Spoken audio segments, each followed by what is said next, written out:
पहिलो विश्वयुद्धमा विभिन्न देशले एक अर्काको सेनामाथि विषालु ग्यास प्रयोग गरेका थिए। ती ग्यासले निम्त्याएको भयावह पीडा देखेर विश्वले रासायनिक हतियारमाथि प्रतिबन्ध लगायो। पहिलो विश्वयुद्ध अन्त्य भएको 7 वर्षपछि कसैले पनि युद्धमा रासायनिक हतियार प्रयोग गर्न नपाउने कानुन आयो। दोस्रो विश्वयुद्धमा भयानक हतियारहरू प्रयोगमा आए। त्यसमध्ये विशेष चर्चा हुने आणविक हतियारको प्रयोगले जापानका 2 सहर तहस नहस भए। दर्शकवृन्द, आउनुहोस् आजको यस श्रृङ्खलामा हामी हिरोसिमा र नागासाकीमा आणविक आक्रमण भएको 75 वर्षपछि आणविक हतियारलाई प्रतिबन्ध गर्ने विश्वको पहिलो बहुपक्षीय सम्झौता कार्यान्वयनमा आएको छ। आज हामी यसैको बारेमा चर्चा गर्नेछौँ। सन् 1945 को जुलाई 16 मा एका बिहानै एटमिक बम परीक्षण गर्ने तयारी गरियो। सबै वैज्ञानिकहरूले बाँकी रहेको कार्यलाई पूर्णता दिँदै बम परीक्षणका लागि तयारी सुरु गरे। केही वैज्ञानिकहरू यो बम विस्फोट नै नहुने विचार राख्थे भने केही वैज्ञानिकहरू यदि यो बम सफलताका साथ विस्फोट भयो भने वायुमण्डल नै आगो लगाउन सक्छ भनेर भयभीत भएका थिए। अन्ततः एटमिक बम परीक्षण गर्ने समय आइसकेको थियो। जब 0 सेकेन्डमा गणना रोकियो तब ठूलो आवाजका साथ बम भयंकर रूपले विस्फोट भयो। यो एटमिक बम आफ्नो पहिलो परीक्षणमै सफल भयो।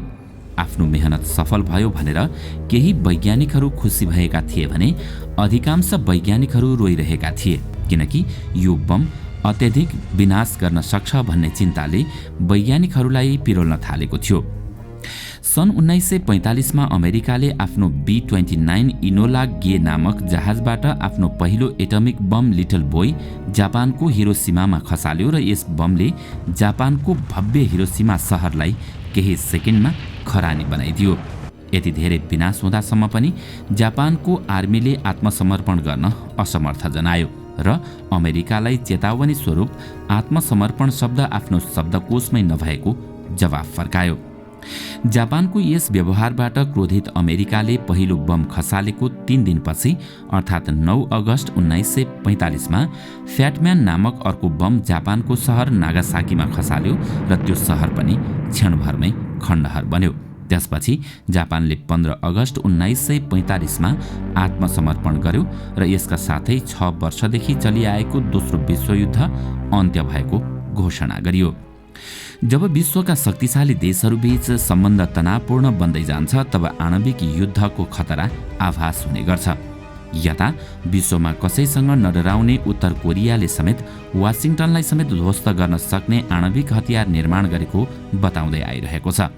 सन् 2018 मा अमेरिकी राष्ट्रपति डोनाल्ड ट्रम्पले अमेरिकी युद्धपोत तथा हतियारहरूलाई आधुनिकीकरण गर्न $1 ट्रिलियन को परियोजनालाई निरन्तरता दिएका थिए। तर अहिलेका नयाँ राष्ट्रपति जो बाइडेनले यस्ता परियोजनाहरूलाई निरन्तरता दिन्छन् अथवा कम गर्छन् त्यो त हेर्न बाँकी नै छ। उता रुसले पनि हतियार शुद्धिकरणका लागि आफ्नो बजेटमा विस्तार गरिरहेको छ। यी र यस्तै घटनाक्रमलाई मध्यनजर गर्दै सन् 2018 मा आणविक वैज्ञानिकहरूको एक बुलेटिनमा विश्वमा प्रलय हुने समयको प्रलय घडी 30 सेकेन्ड अगाडि धकेलिएको उल्लेख गरिएको थियो। गएका वर्षहरूबाट केही शक्ति राष्ट्रहरूबीच तनाव बढिरहेको अवस्था छ। झन् उत्तर कोरियाले त अमेरिकामा आणविक बमको वर्षा गर्ने चेतावनी दिइरहेको छ। साथै उसले एकपछि अर्को गर्दै आणविक बमको निर्धक्क परीक्षण गरिरहेको छ। उत्तर कोरियामा ठ्याक्कै कति आणविक हतियार छन् भन्ने कुराको तथ्याङ्कमा एकमत छैन। तर विश्वका अन्य देशहरूमध्ये रुससँग 7000, अमेरिकासँग 6800, चीनसँग 260, बेलायतसँग 215, पाकिस्तानसँग 140, भारतसँग 120, इजरायलसँग 80 र फ्रान्ससँग 300 वटा आणविक हतियारहरू रहेका छन्। International committee of the red cross ICRC का चिकित्सक डाक्टर मार्सेल जुनोदले आफ्नो हिरोसिमा भ्रमणपछि लेखेका छन् कि पहिलो विश्वयुद्धपछि विषालु ग्यासको प्रयोगमा प्रतिबन्ध लगाइए जस्तै आणविक हतियारको प्रयोगमा पनि जति सक्दो चाँडो प्रतिबन्ध लगाइनुपर्ने समय आएको छ। उनले आफ्नो लेखमा बताएका छन् कि विश्वव्यापी रूपमा हुने एकीकृत प्रयासले मात्र विश्वलाई ध्वस्त हुनबाट बचाउन सक्छ। जापानमा प्रयोग भएका 2 आणविक बमबाट 3,40,000 ज्यान गएको अनुमान छ।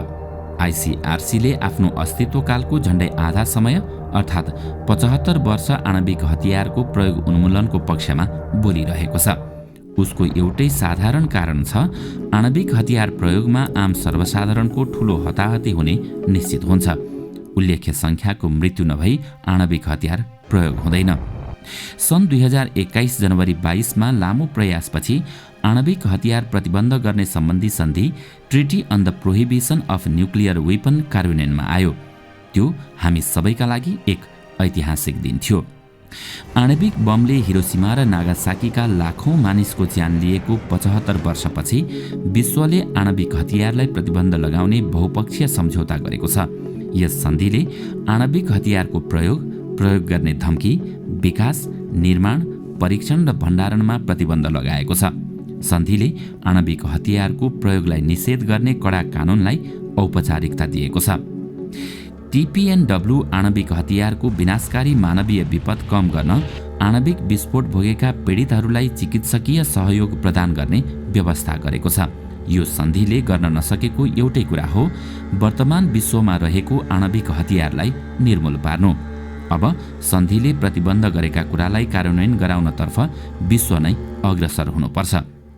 विश्वका 9 वटा आणविक शस्त्र सम्पन्न मुलुकसँग 13,000 आणविक बम छन्, जुन मानवीय त्रुटि वा साइबर आक्रमणका कारण समेत प्रयोग हुने सम्भावना छ। हाल उपलब्ध आणविक हतियारको क्षमता सन् 1945 मा जापानमा खसालिएका बमभन्दा निकै शक्तिशाली रहेको छ। यो आजको यथार्थ हो। आणविक विस्फोट सुदूर इतिहासको आतंक जस्तो मान्ने हो भने पनि आज यसको जोखिम उच्च छ।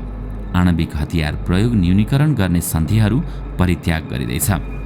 नयाँ प्रकारका आणविक हतियार निर्माण भइरहेका छन्। विभिन्न प्रकारका धम्की पनि सुनिन्छ। सुसुप्त रूपमा अहिले पनि आणविक दौड चलिरहेकै छ, जुन निकै डरलाग्दो कुरा हो। आणविक हतियार निर्मूल गर्ने उद्देश्य सम्बन्धमा स्पष्ट मार्ग तय गरेर आएको यो सन्धि आफैमा आणविक निशस्त्रीकरणतर्फको ठोस कदम हो। विशेष आणविक अप्रसार सन्धि अन्तर्गत पनि यी कुरा उल्लेख गरिएका छन्।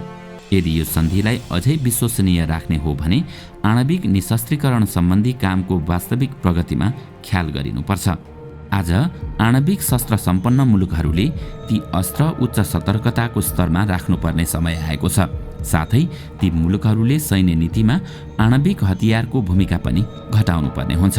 अझ ती देशले आणविक अस्त्रको पूर्ण निर्मूलीकरणलाई अन्तिम उद्देश्यमा राख्नुपर्छ र सबै मुलुकले ढिलो चाँडो TPNW मा हस्ताक्षर गर्नुपर्छ। जापानमाथि भएको आणविक आक्रमणको मिति पछाडि धकेलिँदै जाँदा धेरैलाई आणविक जोखिम त्यति ठूलो नलाग्न सक्छ, तर पृथ्वीका प्रत्येक मानिसले आणविक हतियारको प्रयोगको सम्भावनामा भयभीत हुनुपर्छ। आज TPNW कार्यान्वयनमा आउनु खुसीको कुरा हो, तर यो अन्तिम सफलता भने होइन। यसको मुख्य उद्देश्य त विश्वलाई आणविक अस्त्रविहीन बनाउनु हो। त्यसका लागि हाल विश्वमा रहेका 13,000 आणविक हतियार नष्ट गरिनुपर्छ। दर्शकवृन्द, आजको श्रृङ्खला तपाईलाई कस्तो लाग्यो हामीलाई कमेन्टमा अवश्य बताउनुहोला।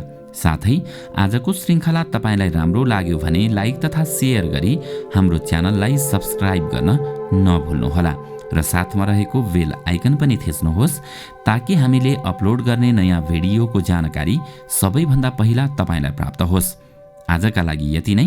अर्को भिडियोमा अझै रोचक तथ्यहरू लिएर आउने नै छौँ। तबसम्मका लागि बिदा दिनुहोस्। नमस्कार।